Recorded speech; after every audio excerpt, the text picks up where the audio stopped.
Yesu akuzwe inshuti za mutagatifu Mihigo Kizito w'iKibeho, twese aba Kizito ndabaramukije. Kristo Yesu akuzwe, amahoro ya Kristo akomeze abane namwe mwese aho muri, aho buri wese ari, Imana ikomeze imwishimire kandi imuhe umugisha. Uyu munsi nifuje kubaha ubuhamya bukeya muri bwinshi bw'uburyo ki nisunze mutagatifu Kizito Mihigo akagira icyo ankorera kandi gifatika. Ndashaka kubaha ubuhamya rero butatu. Ubuhamya bwa mbere ni uburyo ki nabashije kubona igitabo cye. Nk'uko abandi banyarwanda bose bababajwe n'urupfu rwe batabashije kubyakira, nanjye niko byangendekeye, sinabashije kubyakira, nta nubwo nabyumvaga, kuko uriya musore naramukundaga ntamuzi, cyane cyane mukundira mu bihangano bye, kuko byamfashaga gusenga. Igihe najyaga mu misa nkumva batangije indirimbo ye, cyangwa se no hagati mu gitambo cya misa bakoresheje indirimbo ze, byaramfashaga.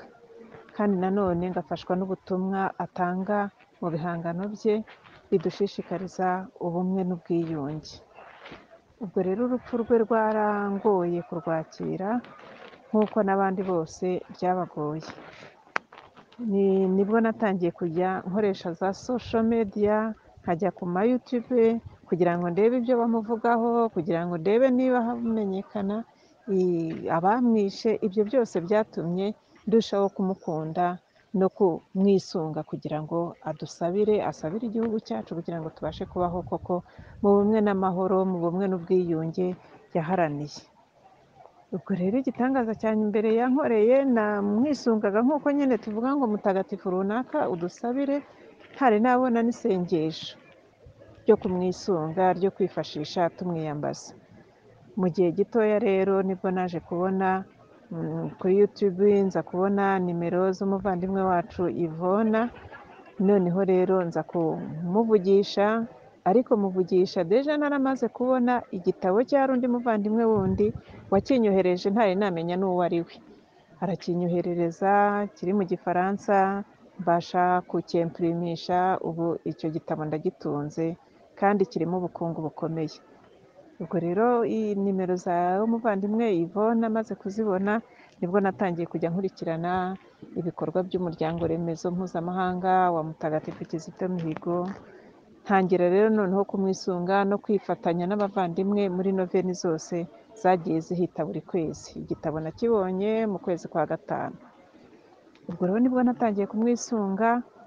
Nari mfite abana badasezeranye. Umuhungu wanjye yari yateye inda umukobwa, ariko bakora mariage civile mu gihe batari bakora amasezerano yo mu kiliziya. Nyine haziramo na guma mu rugo, kubera ko iwabo igihe twabishakiraga bavuga ko bataritegura. Mu gihe tubipanze hahita hazamo korona.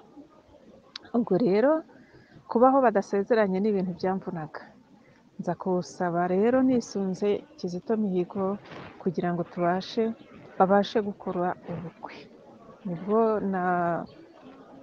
mu kwezi kwa 10 babashije gukora ubukwe. Nabwo babukora rwose twikeneye, mu bukene bukomeye, n'abana nta kintu bakora, nta kazi bafite, ariko mu kumwisunga bya bindi yavugaga yuko hari igihe Imana ikwicira akajisho k'urukundo ibinyujije mu bavandimwe.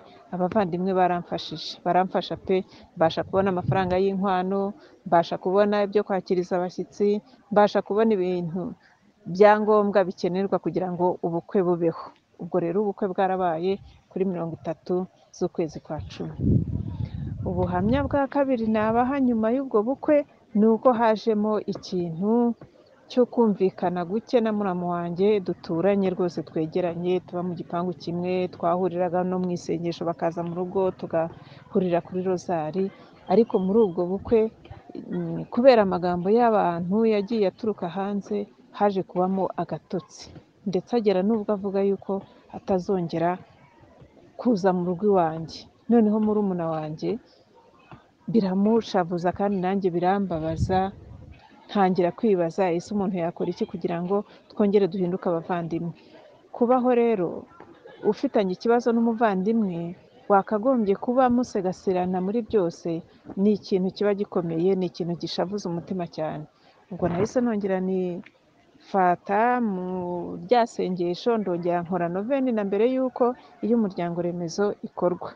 Ubu ukwezi kwa cumi kose, ukwezi kwa cumi na kumwe kuko ubwo kwa cumi kwari kurangiye, ukwezi kwa cumi ntangira kuvuga rya sengesho, noneho mbwira mutagatifu wacu Kizito Mihigo, mubwira nti waharaniye ubumwe n'ubwiyunge, icyo ngusaba ni ukugira ngo twongere tugire ubumwe hagati mu muryango, nongere kumvikana na muramu wanjye, nongere kumvikana n'umuvandimwe wanjye kugenda yishisha, cyane ko abana babo baba bari iwanjye kenshi baza bahamagara tante tante, noneho nkibaza ukuntu abana bazajya baza mu rugo ariko papa wabo adashobora kuhagera, noneho na murumuna wanjye nawe ahangayikishijwe n'ukuntu abona harimo agatotsi. Ubwo rero kwa cumi na kumwe kose naramwitabaje mutagatifu Kizito, ariko mu bavandimwe nanjye ntabwo nababwira ngo byagenze bite, noneho nibwo yatangiye kujya agera ku muntu akamusuhuza, kandi ubundi umuntu yarasigaye amusuhuza akamwihorera, yanyura ku mukazana wanjye akamusuhuza akamwihorera, nuko ngiye kubona mbona atangiye kuvugisha umuntu. Rimwe nari ndi inyuma y'inzu ndimo kufira ibyatsi mu mboga, anyuzeho aramvugisha ati se waramutse ute? Ndamubwira nti naramutse neza, ni amahoro. Numva ntangiye gushimira Imana kandi nshimira na mutagatifu wacu yuko isengesho ryanjye yaryumvise akarinturira. Ubwo rero nyuma yaho rwose byaje gukemuka, noneho n'ikibazo ahantu cyari cyaturutse haza kumenyekana, arangije noneho ubu arisanzuye, araseka, arishimye, natwe twese tubanye neza nk'abavandimwe, nta gitotsi cy'indi kikirimo hagati yacu. Ubwo rero ni ubuhamya bwa mbere igitangaza numvaga nifuza kubasangiza. Niba hari abavandimwe mufitanye ikibazo, rwose tumwisunge, azadufasha, ubumwe bwongere bugaruke. Ubwo rero n'ubwo buhamya nashakaga kubaha, harimo ubwo kuntu icyo gitabo cye nakibonye, uburyo ki naje kubona nimero za Ivona rwose ntamuzi, ariko ubu ngubu twabaye inshuti, turandikirana rwose, n'iyo ngize akabazo ndamwandikira nkamubwira ntusabire, ati rwose ndagusabira, kandi Imana yo mu ijuru izajya ikomeza ibidufashemo. Dukomeze rero dusabirane, n'uburyo ki yamfashije muri ubwo bukwe bw'abana bukagenda neza, nabyo ni igitangaza gikomeye. Ubwo rero dukomeze dusenge dushikamye, amavi rwose tuyashyire hasi, dusenge, dusabirane, dusabire igihugu cyacu, dusabire ubumwe mu banyarwanda, ndetse dusabire n'ubumwe bw'isi yose, bityo na kiliziya zacu zongere zikingurwe, kuko kubaho umuntu nta gitambo cya misa, kubaho adahazwa, kubaho nta masakaramentu, rwose ni ibintu bigoye. Dukomeze tumwisunge rero, hamwe n'abandi batagatifu bose yasanzeyo baturuka mu gihugu cyacu, ndahamya yuko ari benshi, bafatanyirize hamwe badusabire mu gihugu cyacu, twongere tugire amahoro, twongere tugire ubwisanzure, twongere tugire umwanya wo gusenga, gutura igitambo cya misa, kuko biri mu bintu bimpangayikishije. Kristo Yesu akuzwe rero. Abakizito mwese, amahoro y'Imana akomeze abane namwe, kandi twese dukomeze dusegasirane mu isengesho.